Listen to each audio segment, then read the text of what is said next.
आप देख रहे हैं एशियन न्यूज़ हब और इस वक्त हम जरीबल श्रीनगर में मौजूद है। आप जानते हैं आज यौम आशूरा है और यौम आशूरा के दिन डॉक्टर फारूक अब्दुल्ला जो कि जम्मू कश्मीर नेशनल कॉन्फ्रेंस के प्रेसिडेंट है वो यहाँ पर आए हैं। फारूक साहब, आप यहाँ पर आए हैं, क्या मकसद है इसका? ये हम सब के लिए ये एक वो दिन है जिस दिन हज़रत हुसैन ने कुर्बानी दी अपने 72 अपने साथियों के साथ इस्लाम की बुलंदी के लिए, उस जालिम के ख़िलाफ़ जिसने सबको दबा रखा था, जुल्म किया था। और आज इस्लाम ज़िंदा हो गया और इंशाअल्लाह मुझे दिखता है कि आगे भी इस्लाम ज़िंदा रहेगा इसी से। फारूक साहब, आपसे जानना चाहूंगी, 34 साल बाद पहली बार कल 8वें मुहर्रम का जुलूस ट्रेडिशनल रूट से निकला है। यहाँ पर अवामी हुकूमतें भी रही लेकिन तब भी ये नहीं निकल पाया। आपको बताता हूँ कौन जिम्मेवार था। उनसे पूछिए जो जिम्मेवार थे जिन्हें जुलूस निकालने नहीं दिया।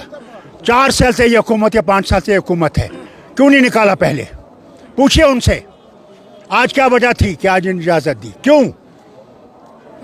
ये भी एक क्वेश्चन मार्क है। जो 1996 से 2018 तक का टाइम था तब क्या हुआ? हुजूर, उससे पहले भी आप देखिए, मैं खुद इस जुलूस के साथ चला हूँ, 7 मील चला हूँ, कई साल चला हूँ, जुल्जना को पकड़ के चला हूँ।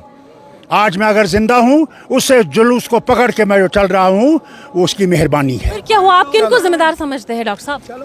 हम मुसलमानों में इत्तेहाद और इत्तेफाक होना चाहिए। जिस दिन मुसलमानों में इत्तेहाद इत्तेफाक हो जाएगा दुनिया हिल जाएगी। आप किनको जिम्मेदार समझते हैं? आखिरी